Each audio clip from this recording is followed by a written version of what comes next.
Hi, and welcome to another week of Sangha Book Club. I am alone today, but that's okay. I'll just go on a little ramble and let you guys know what this chapter was about. And I hope you guys have had an excellent week and use this time to recuperate, rest, or spend time with your loved ones or family and friends. So, Chapter 3 is about the different traditions in Buddhism and the different kind of subsections. As the chapter itself states, sometimes this is easier understood when we compare it to other major world religions, such as here, at least in the U.S. I know thinking about the different subdivisions, if you will, of Christianity can be helpful when you think about in the Protestant church, there's Southern Baptists, Methodists, all sorts of little subdivisions, right? And it's because they particularly follow or attend to certain specific parts of the writing or consider themselves more conservative or less conservative than others. And then we have Mahayana, which I think is pretty well known, especially here in the Sangha, where I would say a majority of the staff really follow the Mahayana way or the middle way. And then we have, and forgive me, I'm going to butcher this word, Vajrayana, and it is an incredible look at the combination of Buddhist teachings with a more mainstream religion. And so this chapter starts out really going into in depth about Theravada and how it is derived in the Pali language. It's a word meaning elders and word in doctrine. So basically, doctrine of the elders. So if you believe in the teachings of the old ways, if you want to get as close to the way it was practiced by those first followers of Buddha as possible, Theravada is for you. It is also very strict in its beliefs on individual meditation and maintains that a path of enlightenment is through the life of an ascetic monk. And so to me personally, I look at Theravada and I go, no, not for me. Thank you. I like the internet. I enjoy the internet and a good cup of tea in the afternoon.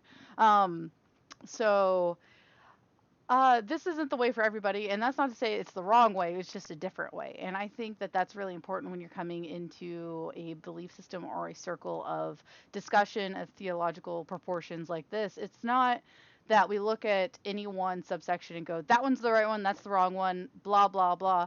So much is, especially, and perhaps that's the Mahayana background speaking, is that there is an ideal you're striving for rather than a particular set of rules you're trying to follow. But Theravada would have you that in spite of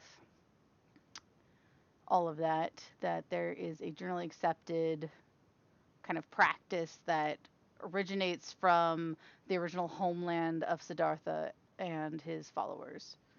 So, reading through the book and trying to catch up.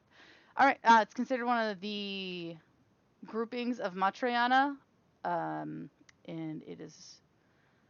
Oh, sorry, I'm getting confused. So I enjoyed this book, but there was a couple times it made some statements about the other parts. So right here, it immediately makes a statement about Mahayana, and I was like immediately confused because I was like, wait, is that a typo? Is that actually meaning Theravada? But no, it confirms later in the Mahayana section that it meant to take a sidestep for a second and mention that in addition, Mahayana encourages Bodhisattva ideal, right? Like that the awakened one once is here to kind of help save all beings, and that Buddha nature is the cycle of death and rebirth, right? But so that confused me, and it did it again to me on this next page where it started talking about Vajrayana suddenly, and my brain got confused because I'm not being mindful. That's a big problem right now. I'm not being mindful and I'm not being in the moment with the book, and I need to be doing that. And so, however, scholars of Buddhism often use the term, and forgive me once again on the pronunciation, Hinayana without any disparaging connotations. So I love seeing in Buddhism when the philosophers themselves don't like try to bash on each other. I think that's excellent uh, practice in any organized religion of any kind. I really wish I could see this more in the Christian community, who I have a lot of connections with, and discuss. Hold, sorry, my headset did a thing. I need to turn on. So I don't understand this. Even if I'm talking into my headset, it'll decide to turn off suddenly if no noise is coming to me. So that's dumb. So I'm turning on some very gentle, chill background noise for myself. That oh no, it won't let me do that. Oh no, yes it will. It will. I just clicked in the wrong area. Is it working? This has been technical problems with Des. You know what? I'm just gonna turn on this other thing. I have to have a little something background noise, otherwise my headset's gonna cut out again. Did it do it again? I'm kind of afraid it did it again.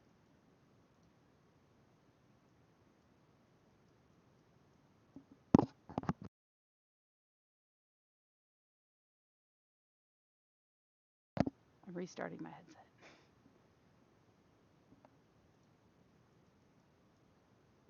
This is dumb.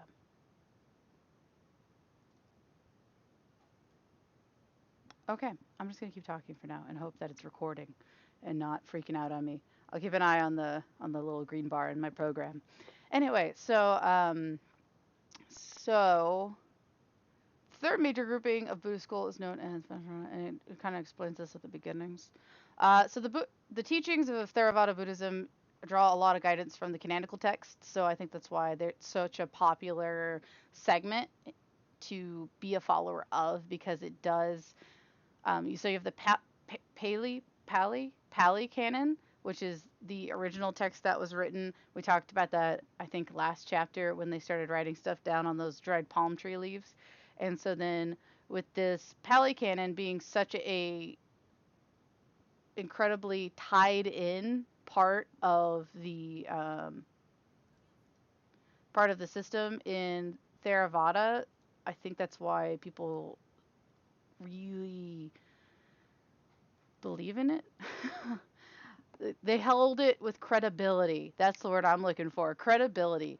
They believe it gives it a lot of credibility because it's so tied into this Pali Canon, which is the core stuff in Buddhism. I know a lot of big words. Bear with me. I'm so sorry.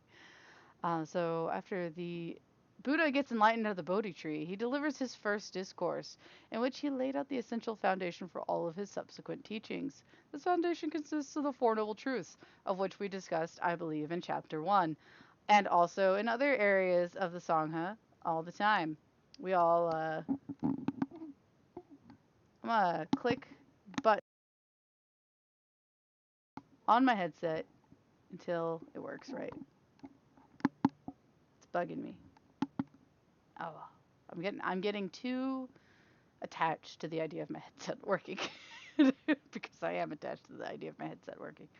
Um, so the Four Noble Truths are as follows. Life is fundamentally characterized by suffering. The cause of suffering is craving. Suffering can be relieved through abandoning craving, and there is a method of achieving the end of all suffering. And so, you're probably familiar with the old adage of it being like treating a sickness, right? There's a symptoms, diagnosis, um, no, a cure and a prognosis, a cure and a hope for recovery or something. I wish other people were here. They know these things better than me. I'm trying to teach you guys important stuff, I guess. I don't know. I'm gonna hold back on my like little tangent of am I really a teacher? I don't know. Who knows? I'm just reading a book. The first steps along the path involve the development of the foundations for a good life. The good life is based on truth, more specifically, right speech, right action, and right livelihood. I think those three things, more than anything, are what I bring into my lifestyle. And so, in that way, I also vibe with Theravada segment. Is that I think I tend to believe that right speech, right action, right livelihood bring a more truth and a good life to you. Um, yes. And so then Buddha talks about the development of these things and the right view and right resolve that go along with them. The emphasis on Theravada Buddhism is an importance of monastic life, so that's where I start to waver, obviously, in my personal um, willingness to follow that particular set of rules, uh, because I don't want to live a monastic lifestyle. Maybe that's my problem. I'll think about it. I'll meditate on it. So we're going to jump into Mahayana, or the middle way, or the greater vehicle, as some people know it. It now accounts for the majority of Buddhists in the world. Congratulations. If you ascribe to Mahayana, you're now part of the majority of Buddhists in the world.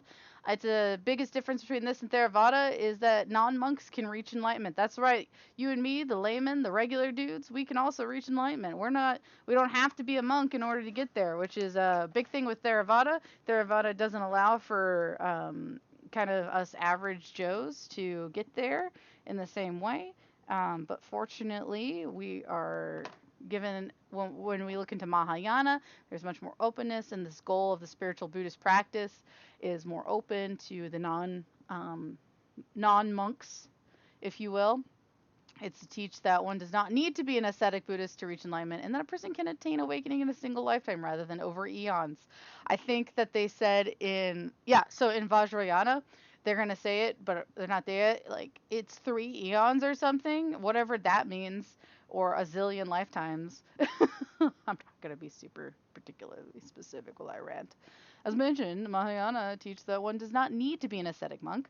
This particular discourse emphasizes the degree to which individuals must be open to sources of wisdom and authority. And I think that's what we're hoping to bring here to the book club, is that you're open to any source of wisdom or authority. That it's not who brings you the truth, but what the meat of the truth is, if that makes sense. And so, several centuries, Southern Buddhism. I think it's interesting. This is a very short segment for this chapter. It doesn't go into Mahayana very much. It spent a lot of time on Theravada, but it also touched on the others, so that's good. Vajrayana, translated as the Thunderbolt Vehicle, which just sounds cool. It's the most famous branch, as many say that Tibetan Buddhism is a part of Vajrayana, although there is some dispute and argument about this, that it should be its own thing, and it does not fall into this umbrella. But regardless of this overall classification, these ideas are incorporated in the everyday life of the individual who follows Tibetan Buddhism. It represents a blend of Buddhism, yoga, and tantric beliefs. Towards the 8th into the 8th century, the first influence of Buddhism can be seen in India's close neighbor, Tibet. About 500 years later, there was another large wave of Buddhist influence there as well. It migrated from Tibet and blended with Hindu tantric practices, and here we are at Vajrayana. Biggest difference is the importance on rituals. So emphasizes the need to lead a monastic life in order to attain enlightenment in the Theravada. The Vajrayana teaches that including the appropriate rites is an essential element of being on the path to becoming a bodhisattva. And so I don't know what all of those specifics are. I haven't studied enough of that particular belief system. But I assume there are like a lot of boxes you got to check off to get to being a bodhisattva. Mahayana is a little more open to this idea that you can just become one within your lifetime. The Tibetan Buddhism acknowledges that there are 2 paths to enlightenment. One, grounded in canonical teachings, based on compassion, meditation, emptiness, and truth.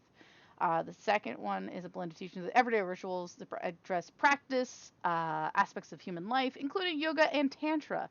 So to end this chapter, we're given an excellent quote from the Dalai Lama from the Heart Sutra, about the Heart Sutra. So I'm going to read that for you guys today, and I hope you get a chance to look over some of this information yourself, do some outside research, and enjoy the rest of your day. So I'm just going to read and then end today's audio. It is very important to understand that the core teachings of the Theravada tradition embodied in the Pali scriptures are the foundation of the Buddhist teachings.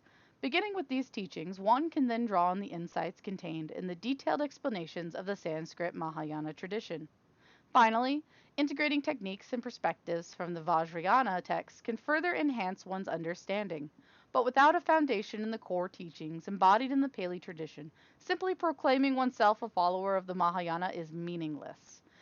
If one has this kind of deeper understanding of various scriptures and their interpretation, one is spared from harboring mistaken notions of conflicts between the greater versus the lesser vehicle. Sometimes there is a regrettable tendency on the part of certain followers of the Mahayana to disparage the teachings of the Theravada, claiming that they are the teachings of the lesser vehicle and already not suited to one's own personal practice. Similarly, on the part of the followers of the Pali tradition, there is sometimes a tendency to reject the validity of the Mahayana teachings, claiming they are not actually the Buddhist teachings. As we move into our examination of the Heart Sutra, what is important is to understand deeply how these teachings complement each other and to see how, at the individual level, each of us can integrate all these core teachings into our personal practice. Once again, have a lovely day.